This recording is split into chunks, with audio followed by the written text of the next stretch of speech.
क्या दिया पहला सवाल, क्रय मूल्य और विक्रय मूल्य का अनुपात 5:7 है, तो बताइए विक्रेता को कितने प्रतिशत का लाभ या हानि होगी।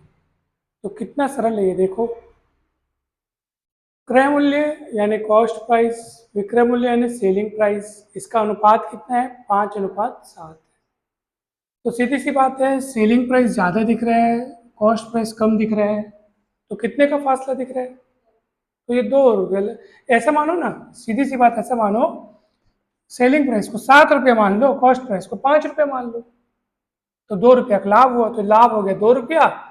और प्रतिशत, लाभ का प्रतिशत निकालना, तो लाभ की राशि अपॉन नीचे क्या लिखते हैं, क्रय मूल्य, तो गुणा क्या करते हैं 100% आ जाएगा, 40% आपका आंसर।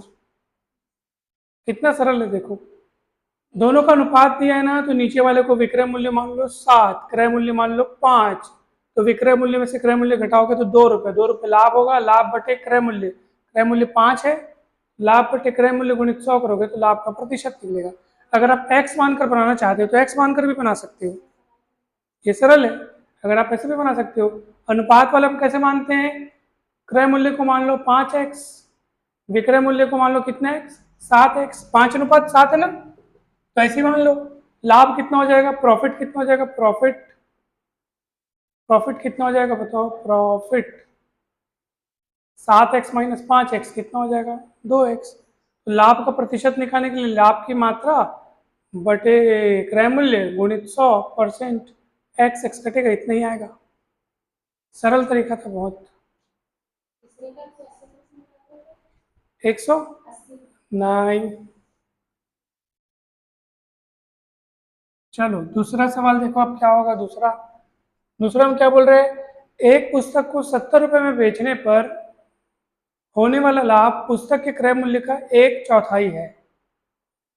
अच्छा, यानी कि अगर मैं देखो, पुस्तक के क्रय मूल्य का 1/4 बोल रहा है, लाभ क्या बोल रहा है, लाभ जो है पुस्तक के क्रय मूल्य का 1/4 है, यानी लाभ यानी प्रॉफिट और क्रय मूल्य यानी कॉस्ट प्राइस, 1/4 हो जाए। देखो ना कैसे हुआ, क्या बोल रहा है, उस बेचने पर होने वाला लाभ, लाभ जो है वो क्रय मूल्य का 1/4 यानी चौथा हिस्सा, तो लाभ को प्रॉफिट बोला, क्रय मूल्य को कॉस्ट प्राइस बोला, इसको उठा के नीचे लाया, तो 1/4 मिला मेरे को। समझ में आ रहा है ना भाई। तो अब देखो कितना होगा, अब पुस्तक का क्या पूछ रहा है अपने को, क्रय मूल्य पूछ रहा है, क्रय मूल्य।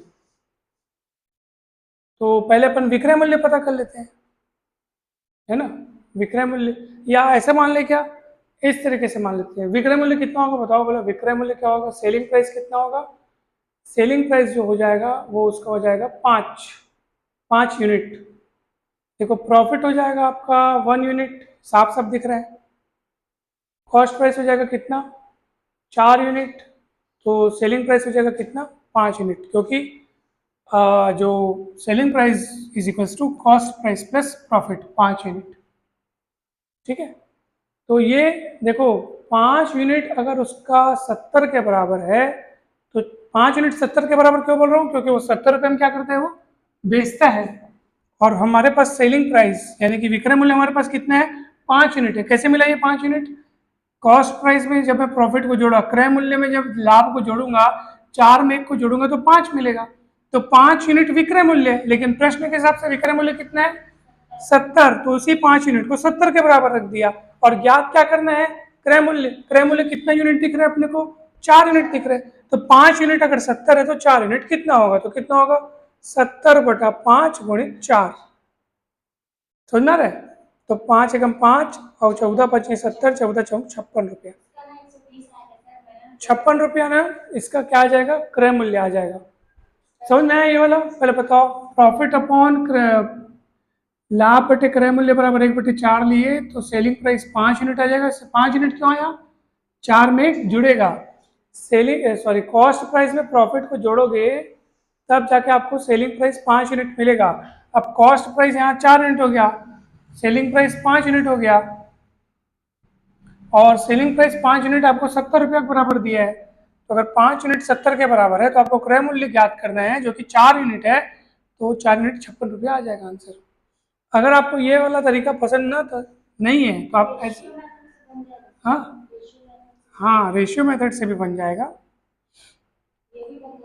और ये ऐसे भी बन जाएगा। देखो कि मतलब ये देखो ऐसे, लाभ जो है, लाभ क्या है, क्रय मूल्य का क्या है, 1/4 है। तो लाभ बटे क्रय मूल्य जो हो गया 1/4 हो गया। तो लाभ को अगर अपन क्या माने, x माने, तो क्रय मूल्य को कितना मानोगे बताओ, बोला 4x मानोगे। अनुपात नहीं समझ में आ रहा? देखो लाभ जो है क्रय मूल्य का क्या है, 1/4 है। तो लाभ बराबर क्रय मूल्य बटे 4 हो गया, क्रय मूल्य नीचे आ गया, दोनों का अनुपात कितना दिख रहा है, 1/4। यानी लाभ अगर सिंगल एक्स मानोगे, 1x मानोगे, तो क्रय मूल्य हो जाएगा 4x। तो विक्रय मूल्य कितना हो जाएगा, दोनों 5x। और वही प्रश्न में 70 के बराबर बोल रहा है, 70 रुपये में बेचने पर। तो x का मान कितना निकलेगा, 5 को नीचे लाओगे, 70/5 कितना हो जाएगा, 14। नहीं समझ में आया? तो ये x रुपया, 14 रुपया उसका लाभ हो, तो क्रय मूल्य बराबर 4x, यानी 4 × 14 यानी 56। ऐसे भी बन सकता है। अब कौन सा पता करना है, तीसरा सवाल। चलो तीसरा सवाल देखते हैं, लास्ट है, और उसके बाद ये हो जाएगा। इस कैटेगरी के सारे सवाल हो जाएंगे फिर।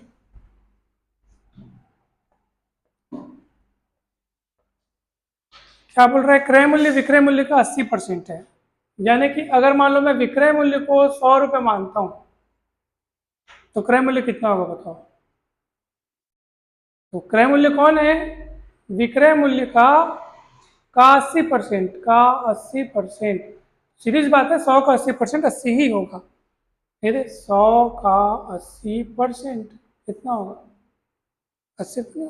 विक्रय मूल्य 100 रुपये मानेंगे तो क्रय मूल्य क्या है, उसका 80%, मतलब 80 रुपया। अपने को क्या पूछा है, विक्रय मूल्य क्रय मूल्य का कितना परसेंट है, विक्रय मूल्य क्रय मूल्य का कितना परसेंट है। तो जिसका पूछा जाए ना उसको नीचे लिखना चाहिए।